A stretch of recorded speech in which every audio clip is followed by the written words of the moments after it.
now 2 hours into the curfew in downtown Los Angeles. And right now, there's a skirmish line of police officers slowly pushing the remaining stragglers south and out of the curfew zone. A big line of police cars there. Kasunod ng kaguluhan sa Los Angeles, mas lalo pang nabunyag ang mga detalye tungkol sa totoong nangyari sa likod ng riot. Akala ng karamihan, simpleng kilos protesta lang ito ng mga galit sa gobyerno. Pero habang lumalalim ang investigasyon, mas lumilinaw na hindi basta ordinaryong mamamayan lang ang nasa likod ng kaguluhan na to. Pero kung simpleng protesta lang talaga ito, bakit tila mas mukhang planado at organisado ang kilos nito? Pero bago po ang lahat, baka pwedeng palike ang video na ito. Dahil napakalaking bagay na ito sa aming content creators. Maraming salamat po. Nitong June 7, isang matinding riot ang nangyari sa lugar ng Paramount sa Los Angeles. Isang ahente ng federal na gobyerno ang sugatan, habang may ilang individual ang agad na dinampot ng mga pulis.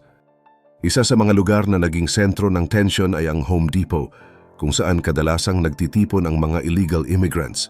Hindi ito coincidence. Ayon sa mga nakasaksi, may mga sasakyang dumaan sa lugar para mamigay ng mga gamit gaya ng kahoy, shield, at iba pang pantakip sa sarili. Isa itong malinaw na palatandaan na may naghahanda at nag-oorganisa ng riot. Sa kalagitnaan ng kaguluhan, maraming ICE agents ang inatake gamit ang bato, konkreto, at kung minsan ay gasolina. May mga sasakyang pulis na nabasag ang mga bintana. Isang ahente pa nga ang muntik ng mamatay dahil sa tindi ng pananakit. Sa isang video na nakuha, makikitang may lalaki na may suot na helmet na gamit ang isang malaking bato para sirain ang sasakyan ng pulis. Ngayon, hinahanap na siya ng FBI at may pabuyang $50,000 sa makakapagturo sa kanya. Sa parehong larawan, may iba pang makikitang naghahagis ng bato sa mga sasakyan. Lumalala ang sitwasyon kada oras. Pagsapit ng gabi ng June 7, mas lumawak pa ang kaguluhan. Ang gobernador ng California, si Gavin Newsom, wala umanong ginawang aksyon para pigilan ang nangyayari. Pati na rin ang alkalde ng Los Angeles, piniling tumutol pa sa mga immigration agents imbes na makipagtulungan para sa kaayusan. Dahil dito, umabot sa isang malaking riot ang lahat. Kaya noong June 9, nagdesisyon si President Donald Trump na magpadala ng 2,000 National Guard troops sa Los Angeles. Ngunit ito ay ginawa ng hindi humihingi ng pahintulot mula sa gobernador ng estado. Tinuligsa ito ni Newsom at sinabing labag ito sa batas ng estado. Para sa kanya, hindi raw moral at hindi konstitusyonal ang aksyon ni Trump. Pero kung tutuusin, may punto rin si Trump.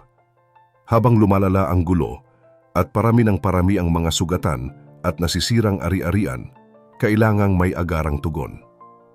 Ang tanong ngayon, kung hindi galing sa mismong komunidad ang mga nagwawala, saan sila nanggaling? At sino ang nagbibigay sa kanila ng gamit para manggulo?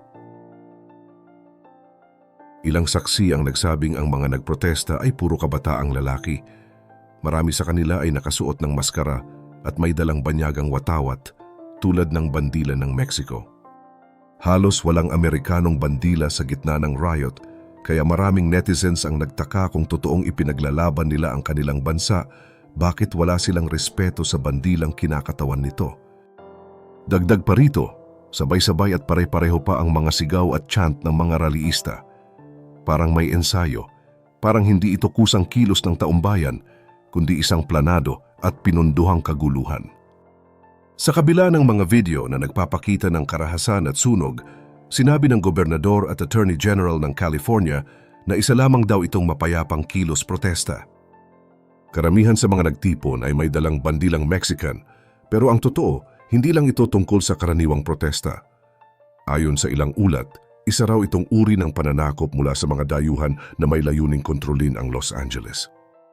Matapang ang pahayag ni Pangulong Donald Trump tungkol dito. Aniya, kailangan nating palayain ang Los Angeles at paalisin ang mga dayuhan at ilegal na imigrante. Habang pinipilit ng ilang media sa kaliwa na mapanatiling kalmado ang tingin ng publiko sa mga kaganapan, marami sa mga Amerikano ang hindi na kumbinsido. Maging ang hepe ng pulisya sa Los Angeles ay umamin na may mga profesional na grupong anarkista ang posibleng nasa likod ng mga karahasan. Isa sa mga nakapansin ng kakaibang galaw ng mga protesters ay si Joshua Phillip, isang investigative reporter ng Epoch Times.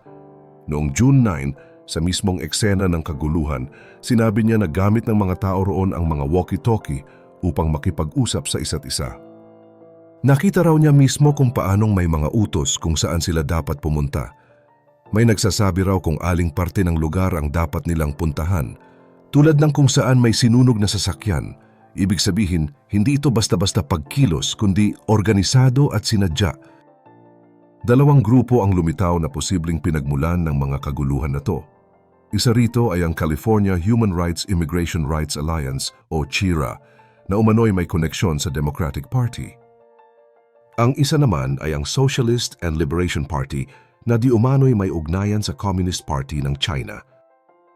Ayon sa ulat ng New York Post noong June 9, ang CHIRA ay tumanggap ng halos $34 million na pondo mula sa gobyerno ng California para sa taong 2023. Malaki ang itinaas nito mula sa $12 million na natanggap nila noong nakaraang taon.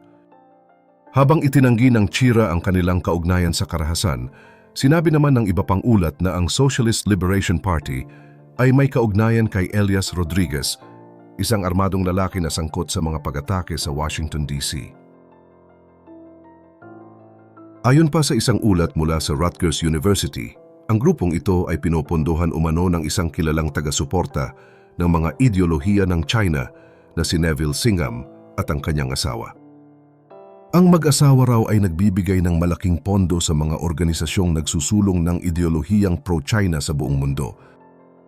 Habang patuloy ang kaguluhan sa Los Angeles, napansin din ang paglabas ng mga pulang bandilang may simbolo ng martilyo at karit na kilalang tanda ng komunismo. May mga ulat din na nagsasabing unti-unti nang pumapasok sa lungsod ang grupong Antifa. Ayon sa ilang nakasaksi, hindi na raw pareho ang mga nagpoprotesta ngayon at parang tila may kapalit na ang mga orihinal talaga na kasali sa kilos protesta.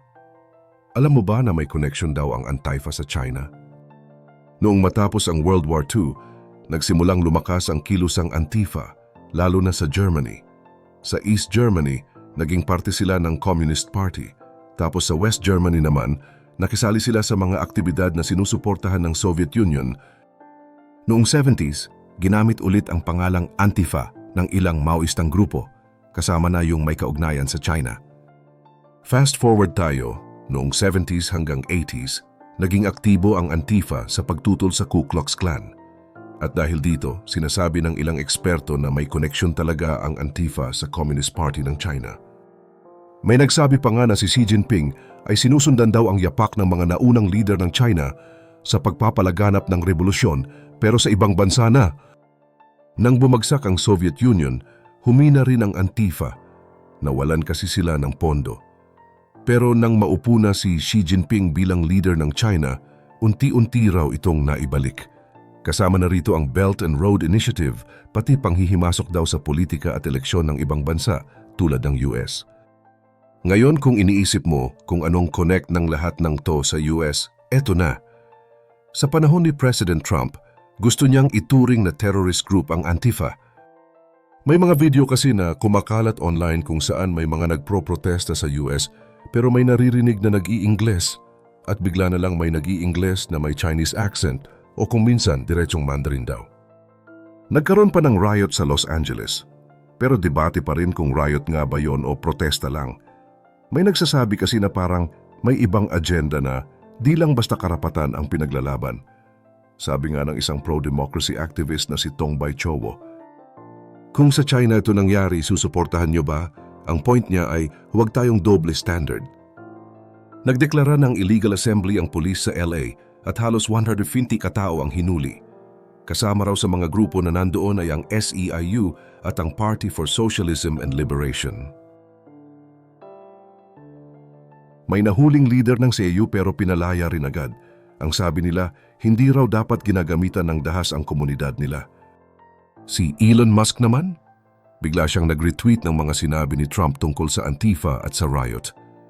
Kahit dati medyo nagtalo pa sila, ngayon parang okay na sila. Tinanggal pa ni Musk yung ibang old tweets niya, kaya maraming netizens ang Ang Chinese media naman, grabing tutok sa balita tungkol sa US riot. Parang mas updated pa sila kaysa sa ilang local news. Ayon sa kanila, May 30 pang protesta ang nakatakdang mangyari sa iba't ibang lungsod sa Amerika. Para sa ilang eksperto, malinaw na may malaking interes ang China sa mga nangyayari sa US. Hindi lang ito simpleng gulo at maaaring bahagi ito ng mas malaking plano. Kaya tanong ng marami, may nakatagong kamay ba talaga sa likod ng mga riot? Damay sitaw. Sa dami ng koneksyon at galawan sa likod ng mga riot, hindi na lang ito basta tungkol sa protesta. Parang may mas malalim na agenda, di ba? Kung totoo ngang may pakialam ang ibang bansa sa gulo ng US, nakakatakot isipin kung gaano kalawak ang impluensya nila. Kaya kayo, anong masasabi nyo? Sa panahon ngayon, paano nyo malalaman kung totoo ang ipinaglalaban ng isang grupo o baka ginagamit lang sila para sa ibang plano? I-share nyo sa comments ang tingin nyo at huwag kalimutang mag-subscribe para sa mas marami pang updates.